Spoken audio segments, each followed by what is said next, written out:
Hello everyone. आज हम लोग जो लेक्चर स्टार्ट करने जा रहे हैं वो टॉपिक है इलेक्ट्रोस्टैट का कूलम्ब्स लॉ। तो आज हम लोग कूलम्ब्स लॉ के बारे में पढ़ने जा रहे हैं। ये लॉ हम लोग को किसने दिया था? ये लॉ हम लोग को दिया था चार्ल्स कूलम्ब ने। क्योंकि इससे पहले हम लोग ये बात जाना करते थे कि अगर हमारे पास दो चार्जेस है, अगर उनका नेचर सेम है तो उनके बीच का फोर्स रिपल्सिव होता था, और अगर उनका नेचर अपोजिट होता था उनके बीच का फोर्स अट्रैक्टिव होता था। जैसे कि हमारे पास ये दो चार्ज है, पॉजिटिव पॉजिटिव, तो इनके बीच में हमेशा एक रिपल्सिव फोर्स लगा करता था।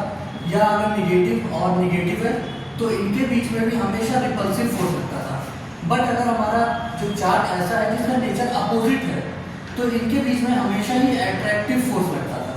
हम लोग के पास ये इन्फॉर्मेशन थी कि दो चार्ज के बीच में लगने वाले फोर्स का नेचर कैसा होगा, बट हमारे पास ये नॉलेज नहीं थी कि इसके पे लगने वाले जो फोर्स है ना, इस फोर्स की क्वांटिटी कितनी होगी। इस फोर्स की क्वांटिटी दैट इज इसका मैग्नीट्यूड, इसके मैग्नीट्यूड के बारे में हम लोग के पास कोई इंफॉर्मेशन नहीं थी। तो यहाँ पे सबसे पहले चार्ल्स कूलम्ब ने अपना फेमस कूलम्ब लॉ दिया, जिसकी हेल्प से इन्होंने दो चार्जेस के बीच में लगने वाले फोर्स के मैग्नीट्यूड को बताया। उन्होंने बोला कि अगर हमारे पास कोई दो चार्जेस हैं, जैसे कि अगर हमारे पास कोई दो चार्जेस हैं, जैसे ये हमारा चार्ज हो गया Q1 और एक हमारा दूसरा चार्ज हो गया Q2, ठीक है, और इनके बीच की डिस्टेंस अगर R है तो इनके बीच में जो भी फोर्स होगा, चाहे वो हमारा अट्रैक्टिव फोर्स हो या रिपल्सिव फोर्स हो, हम लोग कोई भी फोर्स मान लेते हैं, तो वो जो लगने वाला फोर्स है ना, उसके लिए उन्होंने बोला कि जो फोर्स होगा will be directly proportional to product of magnitude of their charges, that is F directly proportional to Q1 and Q2। मतलब कि इन दोनों के बीच में जो लगने वाला फोर्स है उसकी वैल्यू जो होगी वो डिपेंड करेगी बिल्कुल डायरेक्टली इन दोनों चार्जेस के मैग्नीट्यूड के प्रोडक्ट पे। दूसरी बात उन्होंने बोला कि इनके बीच में जो लगने वाला फोर्स होगा उसका जो मैग्नीट्यूड होगा वो इनवर्सली प्रोपोर्शनल होगा square of the distance between them. That is उन्होंने क्या बोला, force will be inversely proportional to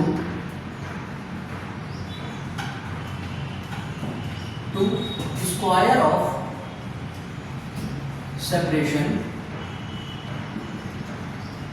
between them. तो अगर इसको हम लोग लिखेंगे मैथमेटिकली तो हम लोग लिखेंगे that is F inversely proportional to R। तो इन्होंने ये दो बात बोली, और उन्होंने एक बात और बताई कि ये जो फोर्स होगा ना, इन दोनों के बीच में ये लगने वाला जो फोर्स होगा उसके नेचर के बारे में बात करें तो उन्होंने बोला कि F हमारा अट्रैक्टिव होगा if charges are of opposite nature, ठीक है, एंड F की वैल्यू हमारी रिपल्सिव होगी if charges are of same nature. तो इन्होंने यही पूरी की पूरी बात बताई थी कि दो चार्जेस के बीच में लगने वाले फोर्स के बारे में पहली बात बोली कि अगर हमारे पास चार्ज है, एक चार्ज Q1 Q2, उनके बीच की दूरी R है, तो उनमें लगने वाला फोर्स की वैल्यू डायरेक्टली प्रोपोर्शनल होगा मैग्नीट्यूड ऑफ देयर चार्ज के प्रोडक्ट के। दूसरा इनवर्सली प्रोपोर्शनल होगा square of the distance between them के। और अगर फोर्स हमारा अट्रैक्टिव है ये तभी होगा जब दोनों चार्जेस का नेचर अपोजिट होगा, और फोर्स हमारा रिपल्सिव होगा ये तभी होगा जब दोनों चार्जेस के बीच का जो दोनों चार्जेस का नेचर है वो हमारा सेम हो जाए। तो इन्हीं दोनों मैथमेटिकल फॉर्म को अगर हम लोग कंबाइन करें तो इन्होंने बोला कि जो हमारा F आएगा, ये will be directly proportional to Q1 Q2 upon R²। हम लोग जानते हैं मैथमेटिकली जहाँ पर भी हमारे पास एक प्रोपोर्शनैलिटी आती है, हम लोग प्रोपोर्शनैलिटी को रिमूव करते हैं और यहाँ पे कांस्टेंट इंट्रोड्यूस करते हैं। तो हम लोगों ने भी यहाँ पे कांस्टेंट इंट्रोड्यूस किया k, that is k q1 q2 upon r square. तो ये हमारी फोर्स की वैल्यू है। हम लोग जानते हैं फोर्स एक वेक्टर क्वांटिटी होता है, तो ये हमारी फोर्स की वैल्यू हमको मिली। अब इस k की वैल्यू के लिए बात करें तो k की वैल्यू होती है 9 × 10⁻⁹ न्यूटन मीटर स्क्वायर पर कूलम स्क्वायर। ये हमारा एक कांस्टेंट होता है, ठीक है। इस k के लिए अगर हम लोग बात करें तो ये k हमारा बराबर होता है 1/4πε0। ये इसको हम लोग बोलते हैं एप्सिलॉन। एप्सिलॉन हमारा किस पे डिपेंड करता है? ये डिपेंड करता है हमारा मीडियम में। ये हमारा डिपेंड करता है मीडियम में इन विच चार्ज इज प्लेस्ड। इसके बारे में हम लोग डिटेल में भी पढ़ेंगे आगे चल के। जब हम लोग डाइलेक्ट्रिक्स के बारे में पढ़ेंगे तो वहाँ पर हम लोग एप्सिलॉन के बारे में पढ़ेंगे कि जैसे जैसे एप्सिलॉन की वैल्यू चेंज होती है तो वो बहुत ज़्यादा इम्पैक्ट डालती है फोर्स बिटवीन द चार्जेस पे, ठीक है। ओके, तो इस पे अक्सर बहुत सारे क्वेश्चंस भी आते हैं। बहुत ही बेसिक और सबसे बेसिक लॉ है ये हमारा इलेक्ट्रोस्टैट का। और अगर हम इसकी फोर्स की उसकी प्रॉपर्टी के बारे में बात करेंगे तो उन्होंने बताया कि जैसे जो कूलम्स लॉ से हमको जो फोर्स मिला है, जो कूलम्स लॉ से इनको फोर्स मिला है, ये जो फोर्स है ना, सबसे पहले तो ये फोर्स कंजर्वेटिव नेचर का होता है। इसका नेचर होता है कंजर्वेटिव, मतलब ये इनिशियल और फाइनल पोजीशन पे डिपेंड करेगा, ना ही पाथ पे डिपेंड करेगा। दूसरा, अगर हम इस फोर्स के बारे में बात करें तो इस फोर्स जो कि ये इलेक्ट्रोस्टैटिक फोर्स होता है, ये काफ़ी स्ट्रॉन्ग फोर्स होता है। इसकी वैल्यू हमारे ग्रेविटेशनल फोर्स से अगर हम लोग कंपेयर करें तो बहुत ज़्यादा वैल्यू बड़ी होती है। तो हमारा इलेक्ट्रोस्टैटिक फोर्स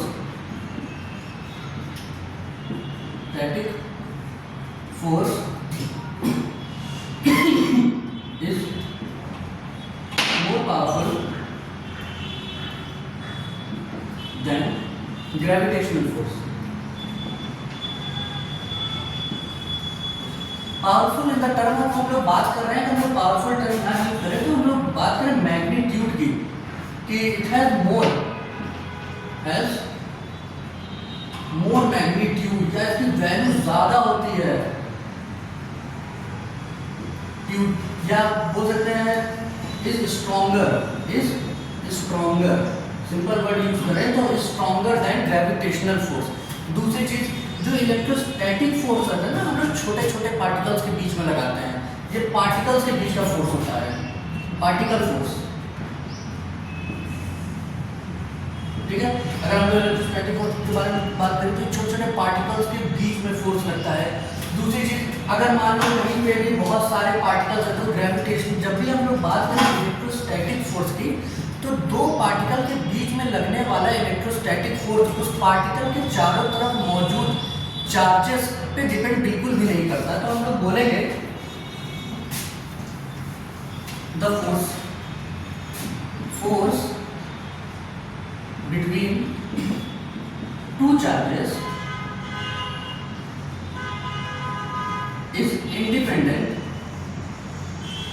is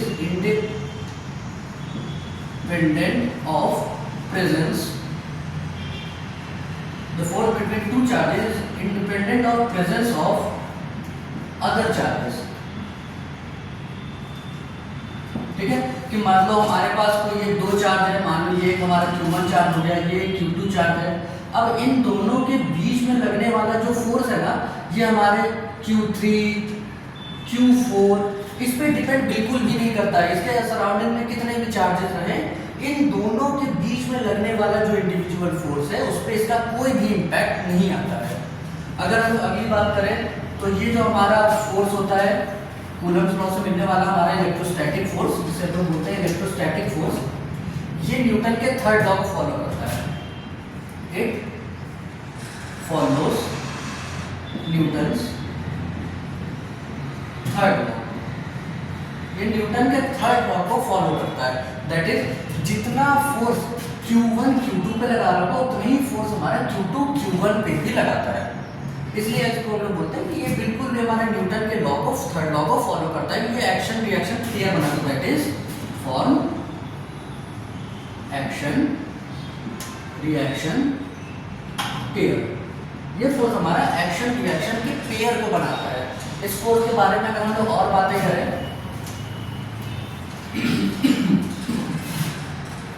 इस फोर्स के बारे में अगर हम लोग कुछ और इम्पोर्टेंट बातें करें, तो अगर इसकी वैलिडिटी के हम लोग बारे में बात करें, तो ये तभी वैलिड होता है जब हमारी r की value 10 to the power -15 metre से ज़्यादा हो। मतलब अगर r हमारा दोनों चार्ज के बीच की दूरी 10 to the power -15, that is 1 fermi, इसको हम लोग 1 फर्मी बोलते हैं।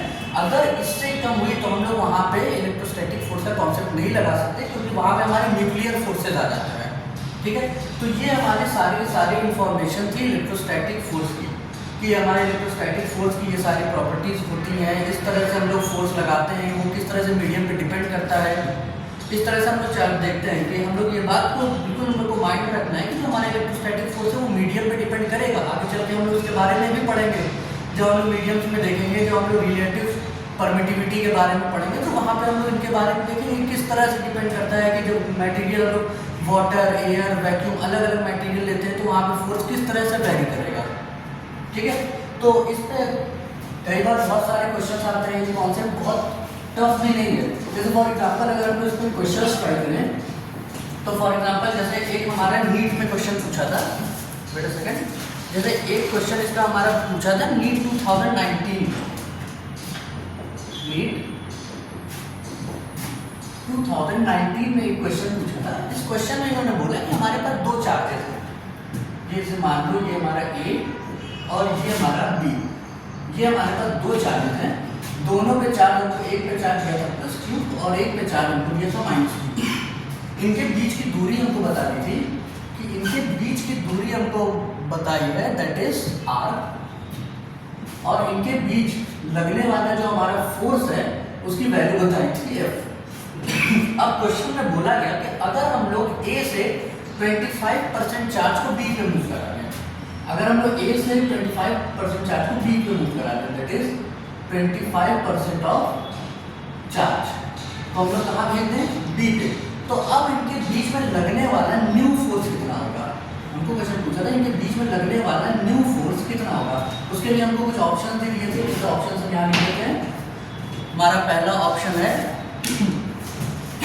F, दूसरा ऑप्शन हमको दिया हुआ है 9F/16, थर्ड ऑप्शन हमको दिया हुआ है 16F/9 एंड फोर्थ ऑप्शन हमको दिया हुआ है 4F/3। तो अगर हम लोग इस पर बात करें तो देखो इसको करने का तरीका क्या है। यहाँ पे चार्ज हमारा +q था, यहाँ पे चार्ज हमारा -q था। अगर हम लोग 25% ऑफ चार्ज के बारे में बात करें, 25% ऑफ चार्ज q + q के बारे में बात करें, मतलब इसकी वैल्यू क्या हो जाएगी, 25/100 × q, ये हो गया 4, मतलब कि q/4 चार्ज ट्रांसफर हुआ है। कितना चार्ज ट्रांसफर हुआ है, q/4। मतलब यहाँ से जो हमारा A का नया चार्ज होगा, A का जो हमारा नया चार्ज अगर हम लोग यहाँ पे बना देते हैं फिगर को वापस से, जो A पे हमारा नया चार्ज होगा वो हमारा क्या होगा, q - q/4, q - q/4, ये हमारा बनेगा 3q/4। और यहाँ पे हमारा B पे हमारा नया चार्ज क्या आएगा, पहले से इसमें चार्ज हमारा -q था, इस पे जाके हमारा q/4 ऐड हो गया, तो q/4, तो इसको सही से लिखें तो ये हमारा हो गया q/4 -q, तो ये 4q - 4q that is -3q/4। तो इस पे चार्ज आ गया हमारा +3q/4, इस पे फाइनल चार्ज हमारा आ गया -3q/4। अब अगर बोला है कि यहाँ की डिस्टेंस तो अभी भी सेम है, डिस्टेंस तो ये चेंज नहीं कर रहा है, ठीक है, डिस्टेंस चेंज नहीं कर रहा है, तो अब मान लेते हैं कि जो नया फोर्स अभी भी हमारा अट्रैक्टिव ही होगा, जो कि एक पॉजिटिव है एक निगेटिव है, ठीक है। तो ये f' की वैल्यू हम कैसे लिखेंगे, f' की वैल्यू अगर हम लिखें तो ये होगा k ना, k पूरा नया वाला चार्ज 3q/4 इंटू ये वाला चार्ज हमारा, हम लोग जब भी कूलम्ब फ्लो लिखते हैं तो हम लोग मैग्नीट्यूड लिखते हैं सीधा, और ये चीज़ हम लोग पहले समझते हैं कि अगर फोर्स हमारा निगेटिव आ गया इसका मतलब अट्रैक्टिव है, और अगर हमारा पॉजिटिव आ गया इसका मतलब रिपल्सिव है। तो दूसरे का भी मैग्नीट्यूड हम लोग लेंगे तो it will be 3q/4 upon distance हमारी r² है। दूसरा वाला पुराना वाला फोर्स अगर हम लोग देखें जो कि F था, उसकी वैल्यू क्या थी, k q into q upon R square. अब इसको पहले वाले को इससे डिवाइड करते हैं, आर स्क्वायर से आर स्क्वायर कट गया, के से के कट गया, Q Q Q Q cut गया, सब मिला के यहाँ पे जो हमें टोटल बचा 3 3 9 अपॉन 4 4 16। तो ये हमको वैल्यू मिली एफ डैश बाई एफ की वैल्यू मिली 9/16। तो यहाँ से हमको एफ डैश की फाइनल वैल्यू मिल जाएगी 9f/16। ये हमको फाइनल वैल्यू मिली, जो कि हमारा कौन सा ऑप्शन था, ऑप्शन बी। तो ये क्वेश्चन नीट में पूछा था। तो हम लोग देख सकते हैं ना, इसे बहुत टफ क्वेश्चन नहीं बन रहे हैं, क्वेश्चन बहुत सिंपल सा है, बस हम लोग को थोड़ा कॉन्सेप्ट चाहिए। अच्छा, दूसरा क्वेश्चन देखते हैं इसी टॉपिक पे हम लोग नीट में और देखते हैं कुछ questions.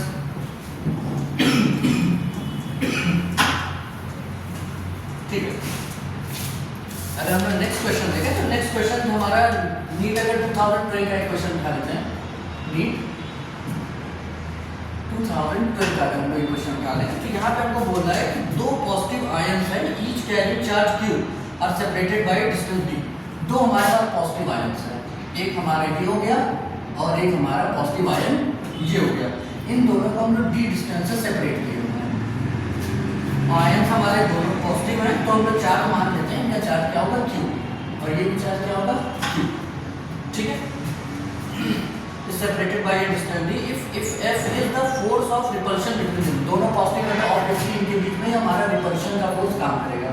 f is the force of repulsion between them, then we have to find number of electrons missing from each other। हम लोग क्या फाइंड करना है, find number of electrons missing from each ion. हमको ऑप्शंस क्या क्या दे दीजिए, option A हमको दिया हुआ है 4 pi epsilon naught F D square upon E square. Option B हमको दिया हुआ है 4 pi epsilon naught F E square upon D square. Option C हमको दिया हुआ है, शायद ना ऊपर मेरे को दिखाई ना दे रहा हो, ओके। ऑप्शन सी हमको दिया हुआ है 4 pi epsilon naught F D square upon E square. And option D हमको दिया हुआ है 4 pi epsilon naught F D square upon Q square. हम लोगों को ये चार ऑप्शन दिए हुए हैं और हम लोग को सॉल्व करना है। ठीक है, तो बहुत सिंपल क्वेश्चन है। अब जैसे मान लो n नंबर ऑफ इलेक्ट्रॉन्स इसने यूज किया, n नंबर ऑफ इलेक्ट्रॉन्स इसने यूज किया, तो ये चार्ज को हम लोग बोल सकते हैं ना q इक्वल टू n ही होगा। हम लोग जानते हैं चार्ज के बारे में, इससे पहले अगर हम लोग पढ़े होंगे तो हम लोग जानते हैं q की वैल्यू हम लोग देते हैं n e से। तो अगर इस f को हम लोग लिखें तो f को हम लोग लिखते हैं 1/4 पाई epsilon not q into q क्या हो जाएगा, q square upon D square. अब सारी वैल्यूज को अगर हम लोग इस साइड ट्रांसफर करें तो ये हमारा बनेगा 4 pi epsilon naught F D square is equal to Q square. अब हम लोग क्यू की वैल्यू पुट करेंगे, that is 4 pi epsilon naught F D square. Q की वैल्यू होती है एन ई, तो एन ई का स्क्वायर, तो ये हमारा बनेगा 4 pi epsilon naught F D square is equal to N square E square. तो हमको एन की वैल्यू निकालनी थी, तो यहाँ से हमको एन स्क्वायर की वैल्यू मिल जाएगी 4 pi epsilon naught F D square by E square. तो बस n की वैल्यू को मिल गई अंडर रूट में 4 pi epsilon naught F D square by E square. देखते हैं कौन सा ऑप्शन हमारा सही है, 4 pi epsilon naught F D square, that is option C. ये हमारा करेक्ट आंसर है। तो हम लोग देख सकते हैं कि इस तरह के क्वेश्चन यहाँ हमारा कूलम्स लॉ से न्यूटन हमारा नीट में पूछता है। कुछ अगर हम लोग जेई के क्वेश्चन देख लें, कुछ हम लोग जेई के क्वेश्चन देख लेते हैं कि जेई में किस तरह के क्वेश्चन है। सपोज अगर हम लोग एक क्वेश्चन जेई का देखें, हाँ, ये क्वेश्चन को बोला है कि जेई 2021 में पूछा था कि कोई हमारे पास एक सर्टेन चार्ज है capital Q is divided into 2 part. ये हमारे पास एक चार्ज Q है, इसको हम लोग दो पार्ट में डिवाइड किया गया है। कुछ इस तरह से डिवाइड किया गया है कि एक चार्ज है हमारा स्मॉल क्यू, दूसरा चार्ज है capital Q minus small Q. ठीक है, बोल रहा how should the charges capital Q and small Q should be divided so that charge small q and capital Q minus small q placed at certain distance apart experience maximum electrostatic force। कि मतलब अगर इन दोनों charges को हम लोग किसी certain distance r पे रखें तो किस तरह से डिवाइड करें जिसपे लगने वाला फोर्स मैक्सिमम हो। और ऑप्शन हमको दिए हैं क्वेश्चन में, capital Q is equal to Q by 2, option B की वैल्यू बी दिया है हमको capital Q is equal to 2Q, option C हमको दिया हुआ है capital Q is equal to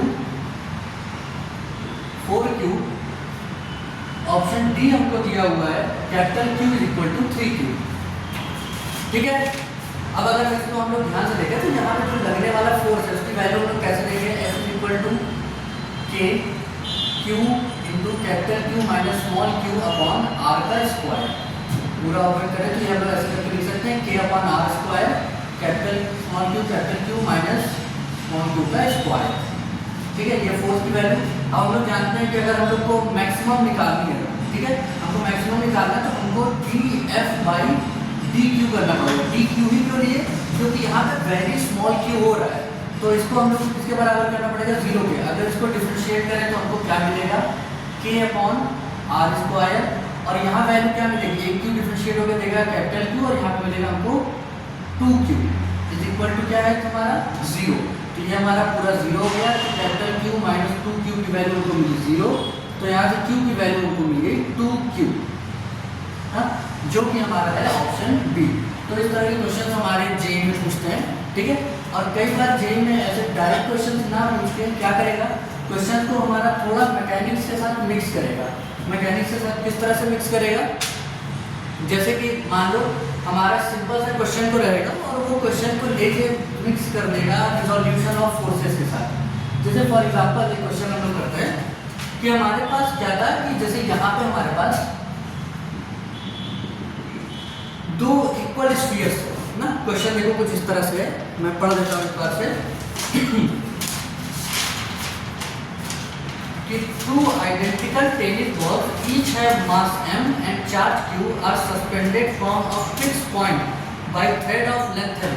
कि हमारे पास ऐसे करके एक ही जगह से ऐसे करके दो टेनिस बॉल्स लिपटी हुई थी ना, दोनों का मास m है और चार्ज q, इसका भी मास m और चार्ज q। तो ऑब्वियसली दोनों चार्ज हैं तो इनके ऊपर इलेक्ट्रोस्टैटिक फोर्स लगेगा। ऐसा रिजल्ट क्या होगा, ये दोनों एक दूसरे से दूर हो जाएंगे। तो यही होता भी है, और थोड़ी देर बाद हमको इस तरह का फिगर मिलता है, ऐसे करके हमको फिगर मिलता है, इसका मास m और चार्ज q, और दूसरी वाला इधर आ जाता है, इसका भी मास हमारा m है, चार्ज q है, और ये दोनों को थीटा एंगल बनाते हैं। कंडीशन ये है कि थीटा हमारा स्मॉल है, बहुत स्मॉल है, और ये दोनों की लेंथ हमको l दी है, ये डिस्टेंस हमको d दी है। ठीक है, तो हमको ये बताना है कि जो इक्विलिब्रियम डिस्टेंस है वो कितनी होगी। ये जेई का क्वेश्चन था। ठीक है, जेई 2022 में ये क्वेश्चन पूछा गया था। तो देखो इस क्वेश्चन को हम लोग कैसे सॉल्व करेंगे। सबसे पहले इनके बीच में रिपल्सिव फोर्स लग रहा है, इधर रिपल्सिव फोर्स लगा है, और नीचे की तरफ एक काम करेगा इसका वेट दैट इज mg, और इधर स्ट्रिंग में लगेगा टेंशन। अब हम लोग क्या करेंगे, इसी टेंशन को इसके कंपोनेंट से ब्रेक कर देंगे ऐसे करके। ये अगर एंगल थीटा है तो ये भी थीटा हो जाएगा। ठीक है, ये एंगल पे हमारा क्या हो जाएगा, थीटा हो जाएगा, और ये हमारा बनेगा t cos थीटा, और ये हमारा बनेगा t sin थीटा। और हम लोग बोलेंगे t sin थीटा, क्योंकि ये यहाँ पे आपके इक्विलिब्रियम पे है, ना इधर जा रहा है, ना इधर, ना ऊपर, ना नीचे, तो t sin थीटा कौन बैलेंस कर रहा होगा, तो t sin theta is equal to f, और मास को वेट को कौन बैलेंस कर रहा होगा, t cos थीटा, और t cos थीटा की वैल्यू हो जाएगी हमारी mg। तो डिवाइड करते हैं तो t से t कटेगा और हमको वैल्यू मिल जाएगी tan theta is equal to f upon mg, ये वैल्यू मिल जाएगी। अब क्योंकि एंगल हमारा बहुत छोटा है, और हम लोग जानते हैं अगर हमारा एंगल बहुत छोटा है तो tan थीटा sin थीटा आपस में बराबर हो जाते हैं, तो हम लोग tan थीटा की वैल्यू लिखेंगे sin theta is equal to f upon mg। तो बस इसको सिंप्लीफाई हम लोग कर लेंगे। सिंप्लीफाई करने के लिए हम क्या लिखेंगे, यहाँ पे हमको f की वैल्यू क्या मिल जाएगी, हमको सिंपली mg साइन थीटा। अब यहाँ से अगर f की वैल्यू में उठाएं तो k Q square by D square, k Q square, और टोटल डिस्टेंस के बीच में दूरी d है तो d square is equal to mg। Sine theta हमारा क्या होता है, perpendicular upon hypotenuse. Sine theta क्या है, d बाई 2 divided by l। k Q square divided by D square equal to mg d by 2l। तो यहाँ से हमको वैल्यू क्या मिल जाएगी, अगर हम ट्रांसफर करते हैं 2k Q square upon mg, तो यहाँ पे हो जाएगा d क्यूब। अब हम लोग सारी वैल्यू को वापस पुट करते हैं, d क्यूब को हम लोग क्या लिखेंगे, पहले थोड़ा अलग कर देते हैं। 2q स्क्वायर, सबसे पहले हम लोग क्या करते हैं, 2q स्क्वायर अपॉन mg को अलग कर देते हैं, और यहाँ पे हमारे पास बच गया k की वैल्यू थी 1 अपॉन 4 पाई एप्सिलॉन। तो 2 से 2 कट गया, तो हमको क्या वैल्यू मिल गई, यहाँ पे एक एल भी हमारा बचा हुआ है, तो ये हमारा एल के साथ जाएगा क्यू स्क्वायर एल। तो हमारे पास क्या बच गया, बस ऊपर Q square L upon 2 pi epsilon naught M G. तो यहाँ से हमको डी की वैल्यू क्या मिल गई, Q square L upon 2 pi epsilon naught M G का पावर 1/3। तो ये हमारा होगा इसका फाइनल आंसर, जो कि इस क्वेश्चन के ऑप्शन बी में था। दैट इज, तो अभी हम लोग इतना ही करते हैं, बाकी अगले लेक्चर में हम देखेंगे।